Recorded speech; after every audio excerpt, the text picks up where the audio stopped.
Numa sexta-feira à noite, eu estava esperando minha esposa chegar de viagem. Ela havia dito que estava em São Paulo num curso de capacitação. 3 dias fora, como havia feito outras vezes. Só que dessa vez, eu havia ido até São Paulo, sem avisar, para fazer surpresa.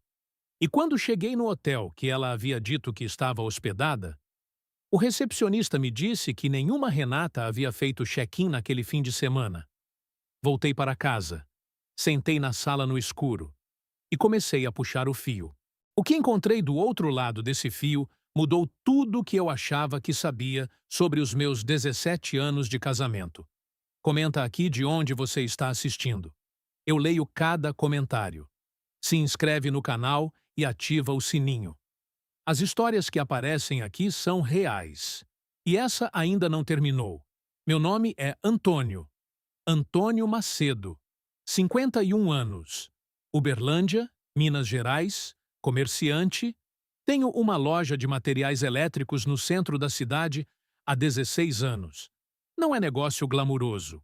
É negócio de confiança, de relacionamento, de cliente que volta porque sabe que quando chega aqui vai encontrar o produto certo e o conselho honesto. Construí esse negócio do zero, com 2 funcionários no começo. Hoje tenho 7. Com aquela lentidão de coisa construída certa, que não cresce rápido, que cresce sólido. Sou casado com a Renata há 17 anos. Renata Macedo, 48 anos. Professora universitária de pedagogia numa faculdade particular de Uberlândia. Mulher que eu havia conhecido numa festa de formatura de um primo, que havia conversado comigo por 3 horas sobre educação e sobre política e sobre aquela mistura de assunto que pessoa inteligente mistura quando está animada com a conversa, que eu havia levado para jantar na semana seguinte, que havia me apresentado à família dela 2 meses depois, que havia casado comigo numa cerimônia simples e bonita 17 anos atrás, e que havia construído comigo uma vida que eu achava que conhecia completamente. Não conhecia. Aprendi isso numa sexta-feira à noite em São Paulo, na frente de um recepcionista de hotel que nunca havia ouvido o nome dela. Antes de te contar sobre São Paulo, preciso te contar sobre os sinais que estavam lá, que eu havia visto, que havia passado por cima. Porque quando você ama alguém, você não quer ver o que os sinais estão dizendo. Você vê, mas traduz para outra coisa, para algo que cabe na vida que você conhece, para algo que não exige que você desfaça o que construiu. O primeiro sinal havia sido há 2 anos. A Renata havia começado a fazer viagens mais frequentes, não de uma vez, gradualmente. Ao longo de 6 meses, as viagens a trabalho foram passando de uma por trimestre para uma por mês. Congressos, cursos, eventos acadêmicos, explicações que fechavam com o perfil dela. Professora universitária viaja, vai a congresso, faz capacitação. É o ambiente dela. Eu havia aceitado com aquela naturalidade de marido que confia, que não questiona porque não há razão visível para questionar. O segundo sinal havia sido há 1 ano. O celular dela que havia mudado de comportamento, não de forma que ela escondia na gaveta, de forma mais sutil, que ela virava para baixo quando estava na mesa, que ela levava para o banheiro quando antes deixava na bancada, que ela respondia mensagens saindo do cômodo com aquela naturalidade de quem não está fazendo nada suspeito. Eu havia notado e havia traduzido para a privacidade normal de adulto que tem vida própria, que não é obrigado a mostrar cada mensagem, que tem amizades e conversas que não precisam de compartilhamento. Tinha me convencido disso. O terceiro sinal havia sido 6 meses antes de São Paulo, num domingo à noite. A Renata estava dormindo, e o celular dela, que estava na mesinha do lado da cama, iluminou com notificação. Eu estava acordado. Vi o nome na notificação. Não o conteúdo, só o nome. Márcio, com um coração depois do nome. Fiquei olhando para aquela notificação por um tempo. Ela apagou sozinha depois de 30 segundos. E voltou à escuridão. Fiquei deitado no escuro, com aquele nome, e com o coração depois do nome. E como havia feito com os outros sinais, fui traduzindo. Amigo, familiar, colega de trabalho com quem ela tinha proximidade.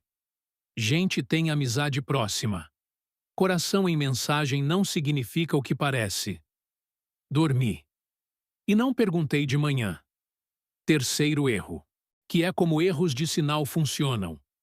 Você ignora o primeiro, ignora o segundo, ignora o terceiro, e acredita que é porque não há nada. Mas é porque não quer que haja nada, que é completamente diferente. A viagem para São Paulo havia sido planejada por ela com 2 semanas de antecedência. Congresso de Pedagogia, 3 dias, quinta, sexta, sábado. Com programação que ela havia mostrado brevemente. Eu havia ouvido. Havia dito, tá bom. Havia ajudado a arrumar a mala na quarta-feira à noite. Com aquela normalidade de 17 anos de casamento, onde cada ritual tem seu lugar. Ela havia ido na quinta de manhã cedo. Eu havia ficado com a loja, com a rotina, com aquele silêncio de casa que fica diferente quando a outra pessoa não está. Na quinta à noite, liguei para dar boa noite. Ela atendeu. Disse que estava cansada do primeiro dia, que a programação havia sido intensa, que amanhã tinha mais. Voz normal. Tom normal. Sem nada que soasse diferente. Na sexta à tarde, meu funcionário mais antigo, o Geraldo, precisou sair mais cedo por problema familiar. Fechei a loja mais cedo. Eram 3 da tarde. A Renata havia dito que ficaria em São Paulo até sábado à noite.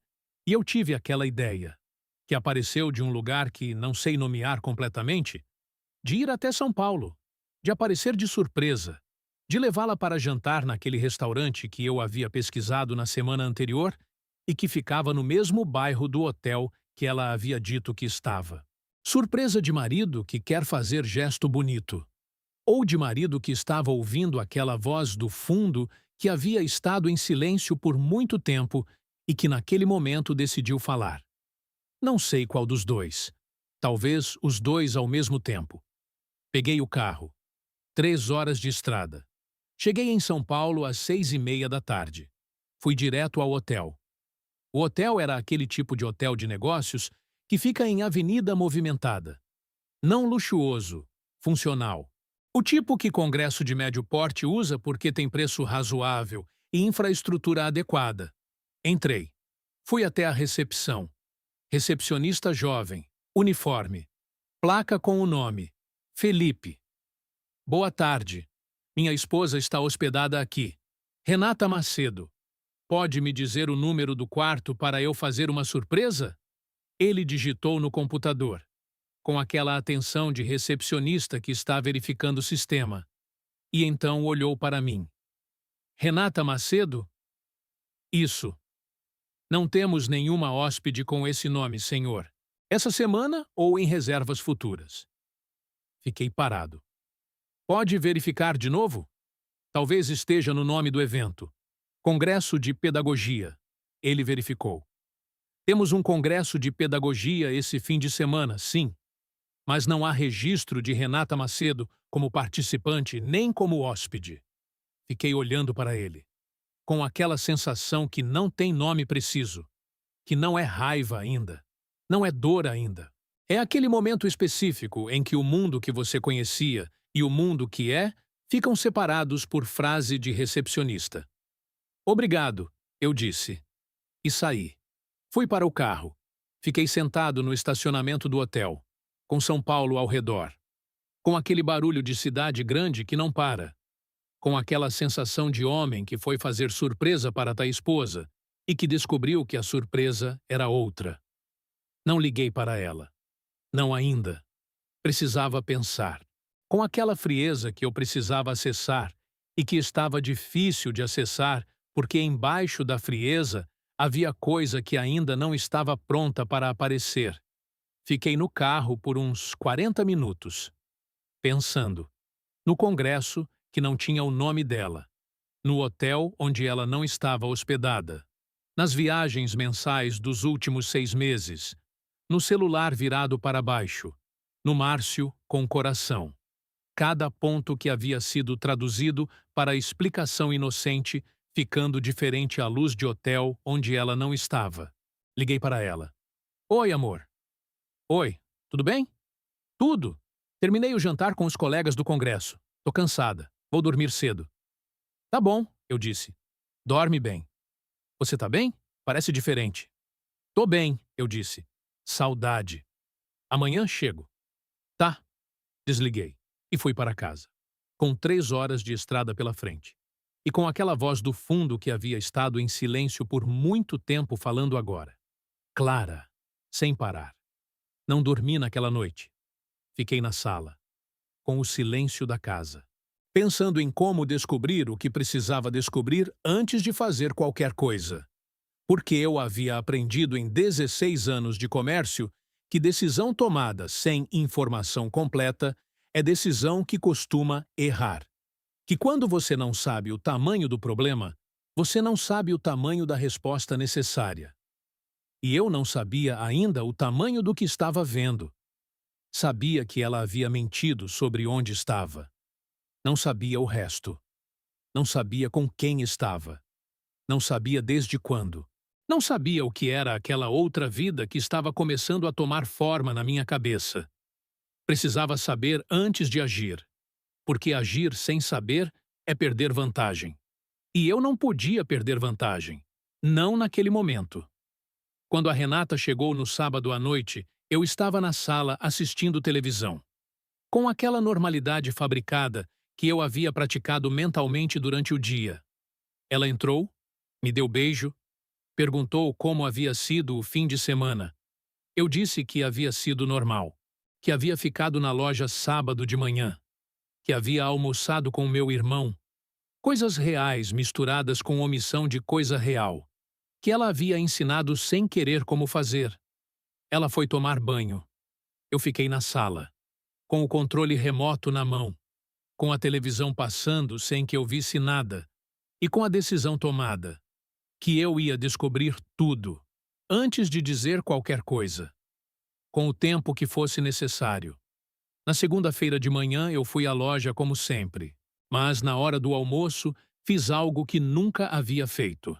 Fui até o escritório do Dr. Henrique Borges, advogado de família que havia feito nosso contrato de casamento 17 anos atrás. Homem de 60 anos, voz pausada. Tipo de advogado que você quer consultar antes de agir porque ele já viu tudo e que nada mais o surpreende. Doutor Henrique, preciso de orientação discreta. Pode falar, Antônio. Suspeito que minha esposa está tendo relacionamento fora do casamento.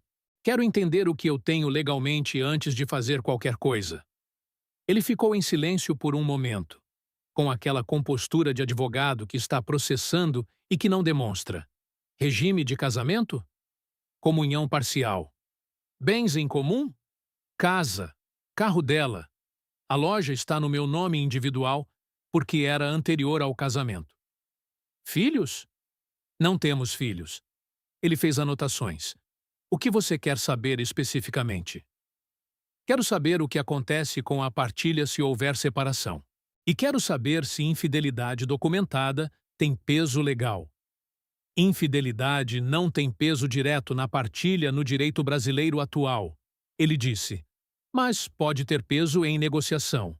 Se você tiver documentação sólida, a outra parte tende a aceitar acordo mais favorável a você para evitar exposição pública. Documentação como? Investigação particular é o caminho mais comum, ele disse. Com relatório de investigador credenciado, o material é admissível. Você indica investigador? Ele abriu a gaveta. Me passou o cartão. Discreto, ele disse. E eficiente. Saí do escritório naquela tarde com o cartão na mão. E com aquela clareza de homem que está montando estratégia antes de agir. O investigador se chamava Roberto Maia, 45 anos, ex-policial civil, escritório pequeno num prédio comercial de Uberlândia. Homem de poucas palavras que fazia você sentir que cada palavra dele pesava o dobro das palavras de quem fala muito. Me reuni com ele naquela semana. Contei o que sabia. O hotel em São Paulo onde ela não estava. As viagens mensais. O nome Márcio. Ele ouviu sem interromper. Fez perguntas objetivas, rotina dela, horário de trabalho, destinos das viagens nos últimos meses, e disse: 2 semanas, talvez 3. Vou ter o que você precisa. Preciso saber o tamanho do que existe, eu disse. Não só se existe, o tamanho. Ele me olhou. Entendido, ele disse. Paguei o adiantamento e voltei para a vida normal, que não era mais normal, mas que precisava parecer normal. As 2 semanas seguintes foram as mais estranhas da minha vida.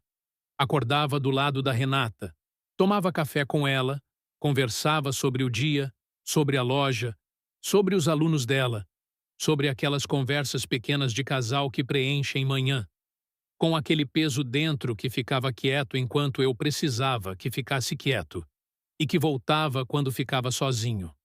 Na loja eu funcionava, atendia cliente, fazia pedido, pagava conta, geria equipe, com aquela capacidade de compartimentalizar que homem de negócio desenvolve, que você coloca problema numa gaveta enquanto está resolvendo outro problema. Não porque não sente, porque sentir na hora errada atrapalha o que precisa ser feito. Numa tarde da primeira semana, a Renata me ligou do trabalho. Antônio, vou ter que viajar semana que vem. Congresso em Campinas.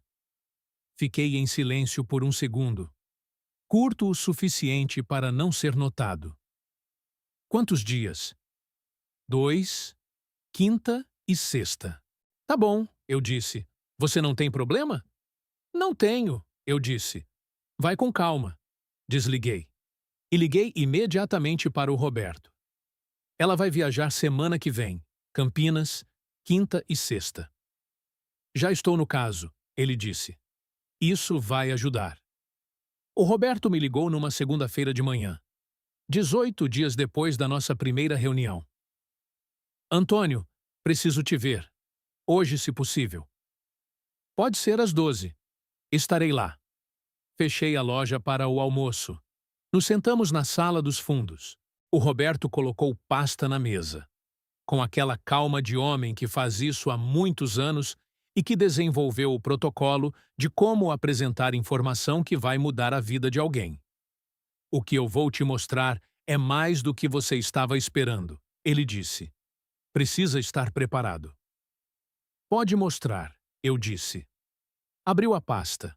O nome dele era Márcio Ferreira, 42 anos, técnico em telecomunicações, morador de Ribeirão Preto, São Paulo, a 240 quilômetros de Uberlândia.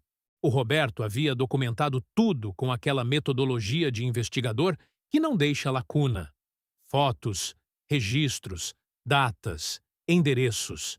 A Renata e o Márcio estavam juntos há pelo menos 4 anos. 4 anos.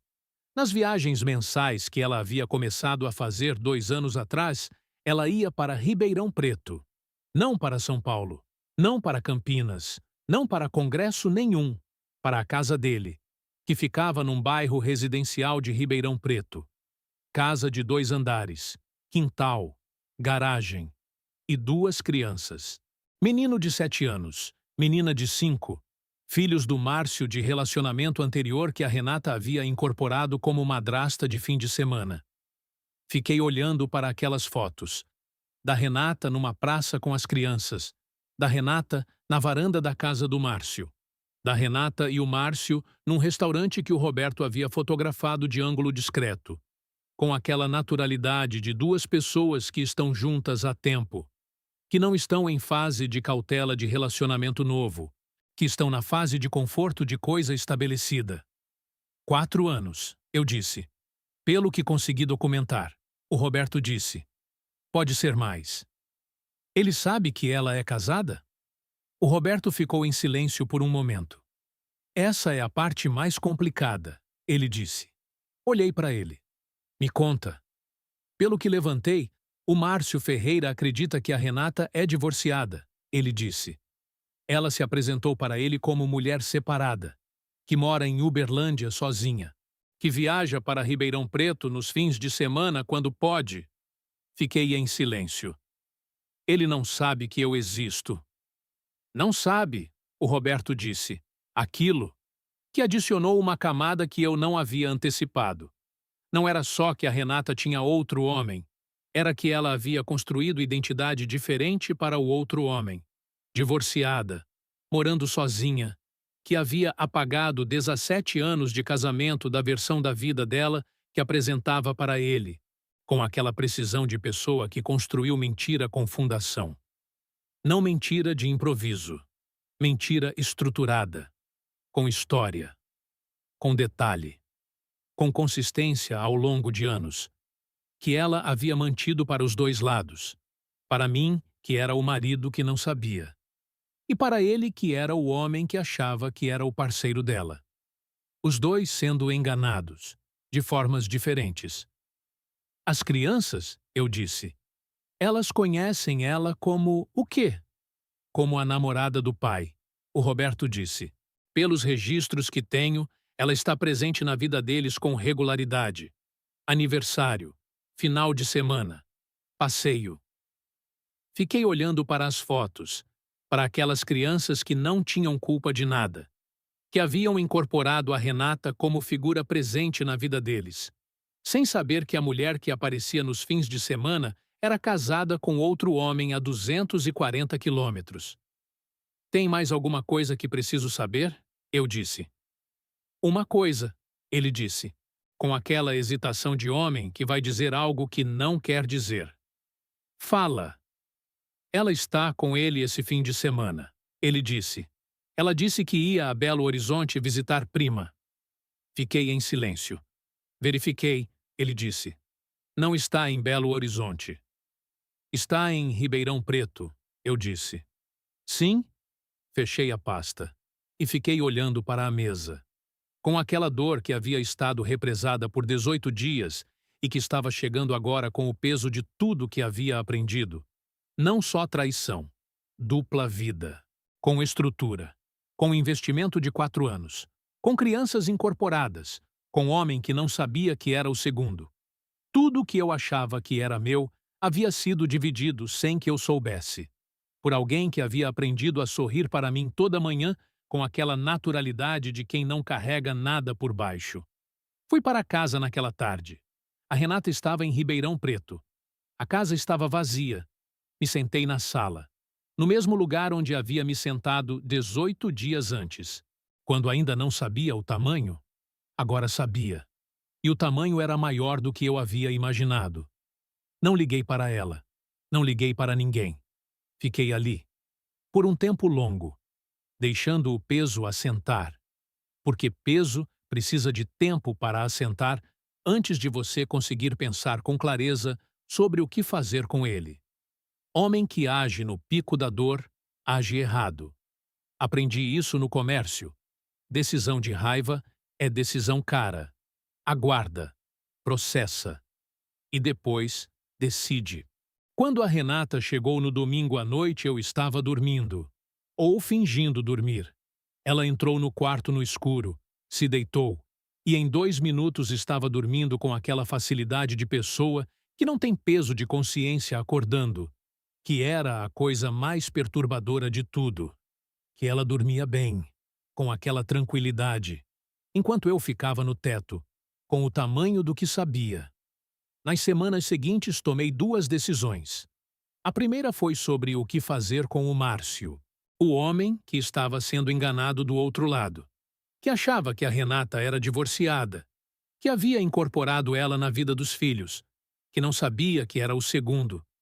Fiquei com esse peso por alguns dias, que não era minha responsabilidade, mas que havia uma pessoa sendo enganada que tinha direito de saber. Não por mim, pelo próprio Márcio. Tomei nota do contato dele que o Roberto havia documentado e guardei, para o momento certo. A segunda decisão foi sobre como terminar. Não se terminar. Quando e como. Porque aquele casamento havia terminado antes de eu ter a confirmação. havia terminado quando ela havia construído outra vida paralela. O papel seria o último a registrar o que já era verdade. Mas a forma importava. Não para mim.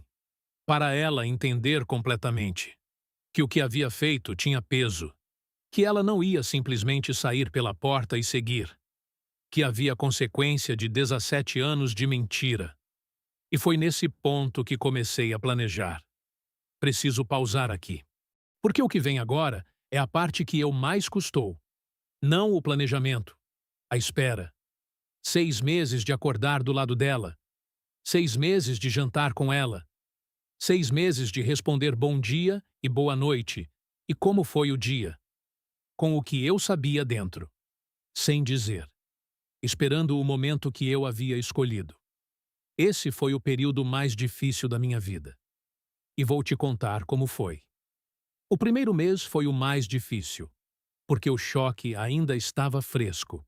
Porque cada coisa pequena do cotidiano tinha agora outro peso. O café da manhã que ela preparava, o beijo de boa noite, a mão dela no meu braço quando dormia. Cada gesto que havia sido natural por 17 anos agora tinha aquela camada de saber o que estava por baixo. Que aquelas mãos haviam segurado outro homem. Que aquela voz que dizia boa noite havia dito boa noite para outro. Que aquela mulher que dividia a minha cama havia dormido em outra cama por 4 anos de fins de semana de viagem. Aprendi a compartimentalizar em nível que não sabia que era capaz. Que é o tipo de habilidade que você não quer desenvolver, mas que desenvolve quando não tem alternativa. No trabalho, eu era o Antônio de sempre. Com a loja, com os clientes, com a equipe, com aquela presença de comerciante que sabe que negócio não para porque você está com problema pessoal.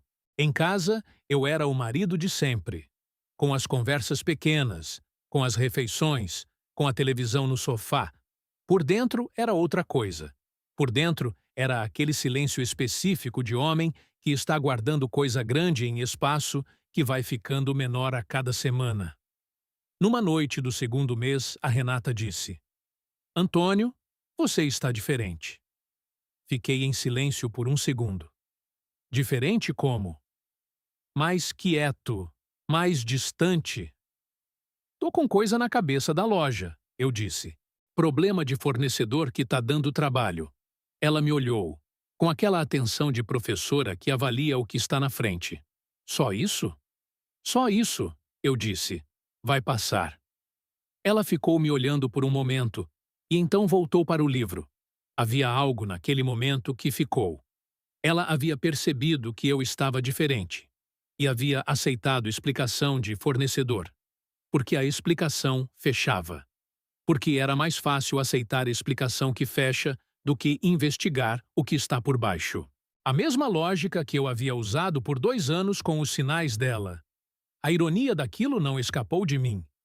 O plano foi tomando forma ao longo dos meses, não com raiva, com aquela metodologia de comerciante que planeja liquidação de estoque, que define timing, que prepara a comunicação, que garante que quando acontece, acontece da forma que precisa acontecer. Conversei com o Dr. Henrique novamente, dessa vez com o material do Roberto em mãos. Doutor Henrique, tenho documentação completa. 4 anos de dupla vida. Fotos, registros, investigador credenciado. Ele folheou o material com aquela atenção de advogado, construindo o caso. Isso é muito sólido, ele disse. Quero separação com os termos mais favoráveis possíveis para mim, eu disse. E quero que seja ela a assinar o acordo sem precisar de processo longo. Com esse material ela vai assinar, ele disse. A exposição do que está aqui é o argumento mais forte que existe. Não quero processo, eu disse. Quero acordo limpo, rápido. Que ela saia com o que é justo e não com o que ela achasse que ia conseguir se eu não soubesse. Entendido, ele disse. Quando você quer agir? Ainda não sei, eu disse. Tem uma coisa que precisa acontecer antes. O quê? O outro homem precisa saber, eu disse. Antes da Renata saber que eu sei. Porque se ela souber que eu sei, vai ligar para ele com versão própria antes que ele ouça de outra forma. O Dr. Henrique ficou me olhando. Você quer falar com ele? Quero, eu disse. Isso pode complicar, ele disse. Ou pode simplificar, eu disse. Depende de como for feito. Ele ficou em silêncio por um momento. Faz com cuidado, ele disse. Sempre, eu disse. Liguei para o Márcio numa tarde de terça-feira. Do trabalho, com a porta fechada, com aquela frieza necessária. Ele atendeu no terceiro toque. Alô? Márcio Ferreira? Sim. Quem fala? Meu nome é Antônio Macedo, eu disse. Sou marido da Renata Macedo, a mulher que você conhece como Renata Divorced. Silêncio. Longo. O quê? Sou casado com a Renata há 17 anos, eu disse. Moramos em Uberlândia. Tenho documentação que comprova. Posso te enviar se quiser. Silêncio mais longo. Isso não é possível, ele disse, com voz que estava mudando de tom. Ela me disse que era divorciada, eu disse. Eu sei o que ela te disse. Não é verdade. Ouvi ele respirando do outro lado, com aquela respiração de homem que está processando algo que não cabe facilmente. Você tem certeza do que está dizendo? Tenho, eu disse. E sei que você não sabia. O investigador que contratei documentou a situação dos dois lados. Você foi enganado também. Silêncio. Por quanto tempo? Ele disse. Pelo que tenho documentado, 4 anos. Ouvi algo do outro lado que era homem de 42 anos recebendo informação que reorganizava 4 anos de memória. As crianças, ele disse, com voz diferente. Ela estava com as minhas crianças. Eu sei, eu disse. E entendo que isso complica. Mas você tinha direito de saber. Silêncio. O que você quer de mim? Ele disse. Nada, eu disse. Só queria que você soubesse antes que ela soubesse que eu sei. Para que quando acontecer você ouça primeiro de mim e não da versão dela. Quando vai acontecer? Em breve, eu disse. Você vai saber. Desliguei. E fiquei parado com o telefone na mão por um tempo, com aquela sensação de homem que havia feito coisa necessária que não era agradável. O Márcio havia sido enganado também. Havia merecido saber. E havia sabido. Do jeito mais direto possível. O momento que eu havia escolhido para o confronto não foi aleatório. Foi planejado com aquela atenção de comerciante que escolhe data de evento com critério. Havia 2 fatores. O primeiro era prático. O doutor Henrique havia preparado toda a documentação de separação, pronta para assinar, com termos que havíamos discutido e que eram justos dentro do que a lei previa. A loja ficava comigo por ser anterior ao casamento. A casa era vendida e o valor dividido. O carro dela ficava com ela, sem pensão porque ela tinha renda própria e porque o acordo seria assinado em troca de não haver processo público com o material do Roberto. O segundo fator era pessoal. Havia uma data que eu havia escolhido. O aniversário de 17 anos do nosso casamento. Não por crueldade de data, por significado. 17 anos de casamento mereciam um confronto que tivesse peso de 17 anos. Não conversa de terça-feira qualquer. O dia que havia prometido para sempre. Na semana antes do aniversário, a Renata havia planejado jantar especial. Ela havia feito reserva num restaurante que eu havia mencionado uma vez como lugar que queria conhecer. Me contou com aquele entusiasmo de mulher que fez gesto bonito. Reservei para o sábado, aniversário de casamento, aquele restaurante que você falou. Que ótimo, eu disse, com aquela calma que havia praticado por meses. Vai ser bonito, ela disse. Vai, eu disse. E havia. Mas não da forma que ela estava esperando. Fiz 3 coisas nos dias antes do sábado. A primeira foi ligar para minha irmã Cláudia, que era a única pessoa que eu havia contado sobre a situação, nos últimos meses, com aquela necessidade de ter ao menos uma pessoa que soubesse, que não fosse só eu carregando. A Cláudia havia ficado em silêncio quando contei. E então havia dito: "O que você precisa de mim?" "Que você esteja disponível no sábado à noite", eu disse. "Depois do jantar." "Estarei." A segunda coisa foi ligar para o Roberto. "Roberto, preciso que você esteja disponível no sábado, com o material completo em formato que possa ser apresentado." "Organizado e pronto", ele disse. A terceira coisa foi uma conversa que eu não havia planejado, mas que aconteceu. Na sexta-feira à tarde. A Renata havia chegado do trabalho mais cedo. Me encontrou na sala. E ficou me olhando com aquela expressão que eu havia visto algumas vezes ao longo dos 6 meses. De mulher que está tentando ler algo que não está conseguindo ler completamente. "Antônio." Você está bem? De verdade?" "De verdade", eu disse. "Por que pergunta?" "Por que você está diferente há meses?" ela disse. "E eu fico tentando entender e não consigo." Fiquei em silêncio por um momento. Olhei para ela. Para aquele rosto que eu havia olhado por 17 anos. Que havia envelhecido comigo, com as marcas pequenas que tempo coloca em pessoas que você vê todo dia. E pensei que aquela era a última noite normal. Que amanhã tudo ia mudar de endereço de vez. "Tô bem", eu disse. "Amanhã é nosso aniversário. Vai ser boa noite." Ela me olhou, com aquele sorriso que eu havia conhecido numa festa de formatura de primo 20 anos atrás. "Vai ser", ela disse. E foi para a cozinha, e eu fiquei na sala, com a última noite normal ao redor. O sábado chegou com aquela qualidade de dia que você sabe desde cedo que vai ser diferente. Acordamos. Café da manhã normal. Ela havia comprado pão especial. Havia feito aquele suco de laranja que eu gostava, com aquela atenção de mulher que estava marcando o dia. Fui à loja de manhã. Voltar ao meio-dia. Arrumei a loja. Deixei o Geraldo responsável. E fui para casa me preparar. No caminho parei numa farmácia. Não por razão específica. Só precisava de um momento sozinho. Sentado no carro no estacionamento da farmácia, com o sábado ao redor, com o que estava vindo. Liguei para o Roberto. "Tá pronto?" "Tô. Às 9 no restaurante." "Estarei lá." O restaurante era elegante do jeito que restaurante de data especial é elegante. Mesa com toalha branca. Luz baixa. Vinho que ela havia pedido que era bom.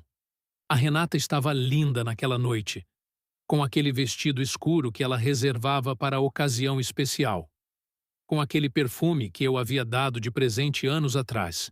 Jantamos, conversamos, com aquela qualidade de jantar de casal estabelecido, que tem conteúdo, mas que tem também os silêncios confortáveis de dois que estão bem juntos, ou que pareciam estar.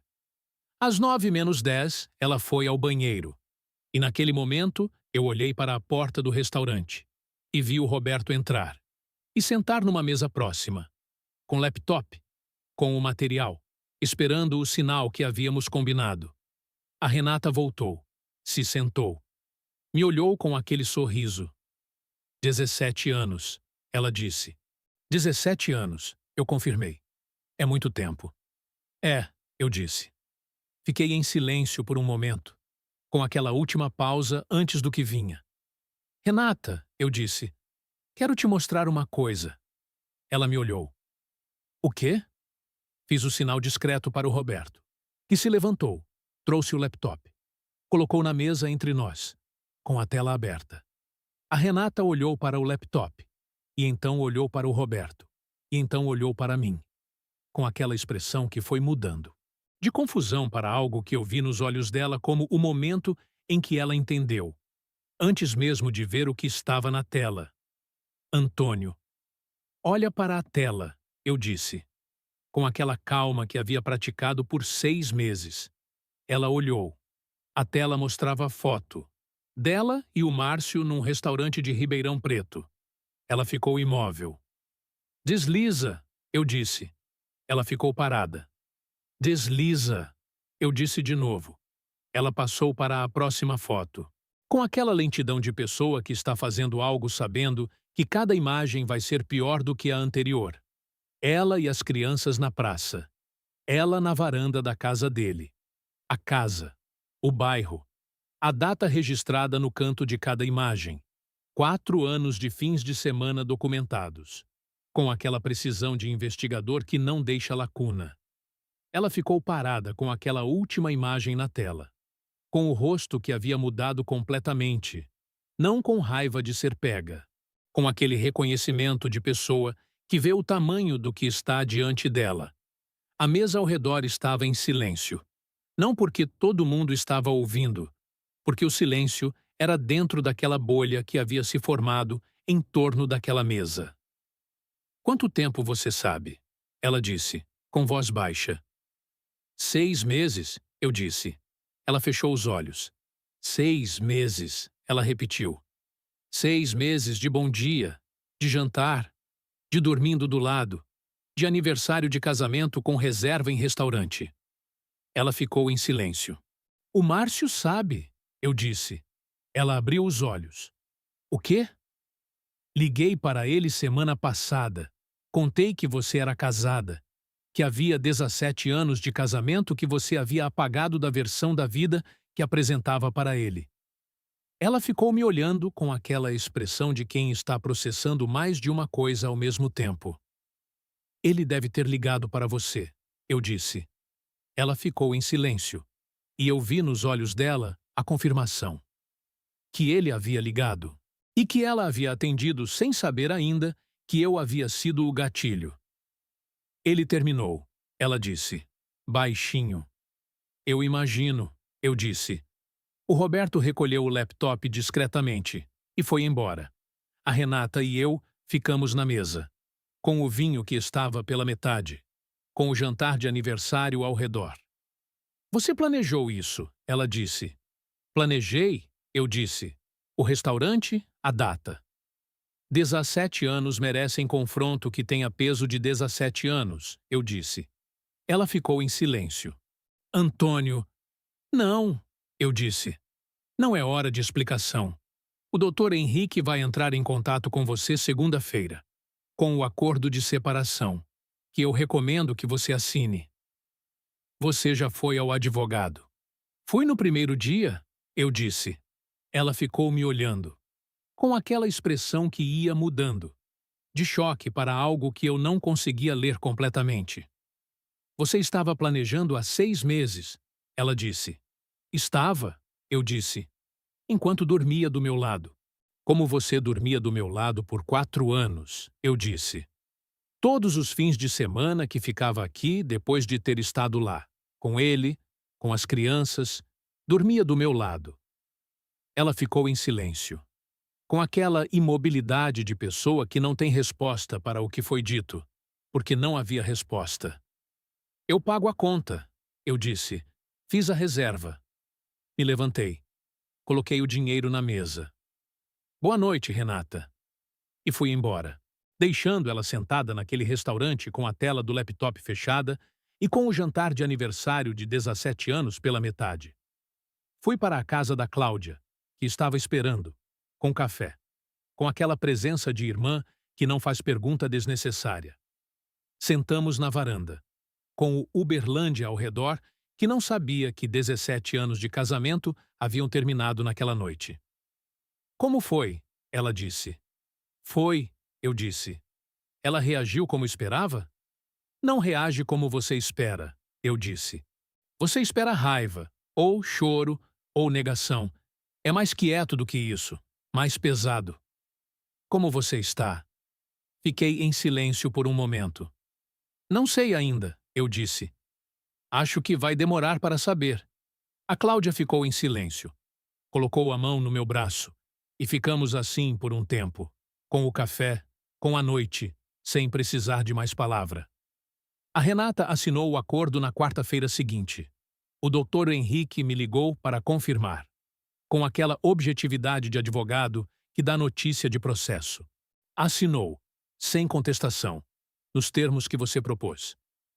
"Obrigado, Dr. Henrique." "Uma coisa", ele disse. "Ela pediu para me dizer uma coisa para você." O que foi? Disse que lamentava. Não pelo fim, pelo desperdício. Foram as palavras dela. Fiquei em silêncio. Entendido, eu disse. Desliguei. Fiquei na loja depois do fechamento, com as luzes apagadas, com aquelas prateleiras de material elétrico ao redor, que eu havia montado 16 anos atrás, que estavam de pé, que continuavam, independente do que havia mudado fora delas. Nos meses seguintes, a vida foi se reorganizando, não de forma rápida, não de forma que tem data de quando ficou melhor, da forma que coisa real se reorganiza, devagar, com dias que eram mais difíceis e com dias que eram mais leves. A casa foi vendida. Me mudei para apartamento perto da loja, menor, com aquele silêncio de espaço que é só seu, que no começo pesava e que foi ficando mais leve. A loja continuou, com aquela constância de negócio que não depende de estado emocional do dono para funcionar, que exige presença e que presença exige que você apareça independente do que está sentindo. E aparecer independente do que está sentindo foi o que me salvou naquele período. Rotina que segura quando o resto está solto. Soube do Márcio por caminho indireto.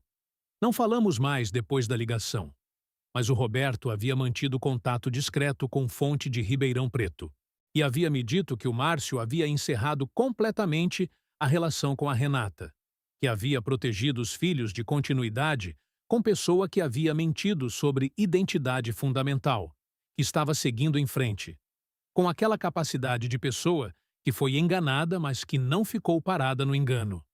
Não senti satisfação com isso. Senti algo mais parecido com alívio, de que aquele homem que havia sido enganado também havia encontrado o caminho fora do engano. Que as crianças estavam sendo protegidas, que o dano havia sido contido na medida do possível. Da Renata não tive notícia direta depois da assinatura. Não busquei. Não por rancor, por necessidade de espaço, que eu precisava para reconstruir o que havia sido desfeito. Não o casamento, a ideia de mim mesmo que estava amarrada ao casamento. Que quando o casamento de 17 anos acaba, você descobre quanto da identidade estava nele e quanto precisa ser encontrado fora dele. A Cláudia me contou uma vez que havia encontrado a Renata por acaso, num supermercado. Como ela estava? Eu perguntei. Bem, a Cláudia disse, ou tentando estar. Disse alguma coisa? Perguntou como você estava. E você disse? Que você estava seguindo em frente, ela disse. Que era o que tinha para dizer. É o que tem, eu disse. Hoje tenho 51 anos. A loja está no melhor momento desde que abri.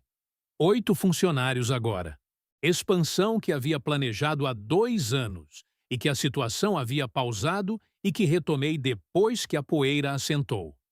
Moro no apartamento que ficou mais confortável do que esperava, com aquele silêncio que é meu, que eu escolho quando quebrar e quando manter. Que é diferente de silêncio que é ausência. É silêncio que é presença de quem está bem consigo mesmo. Diferença que levei um tempo para entender. Penso nessa história com frequência. Não com raiva, com aquela mistura que coisa grande deixa, que não tem nome único, que é tristeza do que foi, e é clareza do que é. E é aquela estranha gratidão de quem passou por coisa difícil e que saiu do outro lado, sabendo mais sobre si mesmo do que sabia antes. Penso nos 6 meses de silêncio, que foram o período mais difícil e, ao mesmo tempo, o período em que mais aprendi sobre mim mesmo, sobre o que consigo carregar, sobre como consigo pensar quando tudo ao redor está desmoronando, sobre a diferença entre reagir e responder, que reação é impulso, que resposta é escolha, e que quando você tem escolha, você tem poder. Mesmo em situação onde você foi o que foi enganado, você ainda tem poder sobre o que fazer com o engano. Tem uma coisa que eu preciso dizer antes de terminar. Sobre o Márcio, que havia sido enganado tanto quanto eu, que havia incorporado a Renata na vida dos filhos sem saber o que estava incorporando.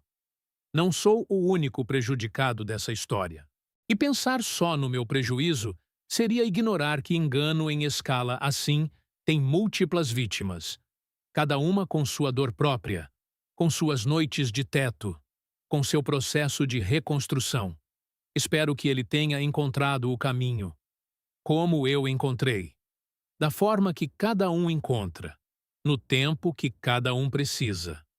Penso no recepcionista Felipe, que nunca saberá o papel que teve nessa história, que estava fazendo o trabalho normal de sexta-feira à noite, que respondeu pergunta de homem que havia chegado para fazer surpresa para a esposa e que, com aquela frase simples de que nenhuma Renata havia feito check-in, havia mudado o curso do que vinha depois.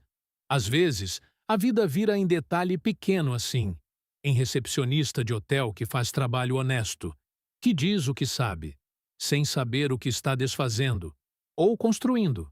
Se você está ouvindo isso e está em situação parecida, vou te dizer o que aprendi. Que sinal existe para ser visto. Que quando você traduz sinal para a explicação que convém, não é porque o sinal é ambíguo. É porque você não quer ver o que o sinal está dizendo. Que ver custa. Mas não ver custa mais. Que decisão tomada com informação completa é decisão que você consegue defender para si mesmo. Que decisão tomada na raiva é decisão que te persegue. E que, às vezes, a resposta mais poderosa não é a mais rápida. É a mais preparada. É a que chega quando você escolhe que chega. Na mesa de restaurante, no jantar de aniversário de 17 anos, com a tela aberta, e com aquela calma de homem que esperou o momento certo, e que quando o momento chegou estava pronto. Me conta nos comentários de onde você está assistindo. E me conta se você já viveu algo parecido. Como pessoa que descobriu dupla vida. Como alguém que ficou em silêncio por tempo longo, com peso de saber. Como homem ou mulher que foi enganado e que teve que decidir como responder. Eu leio tudo, sempre.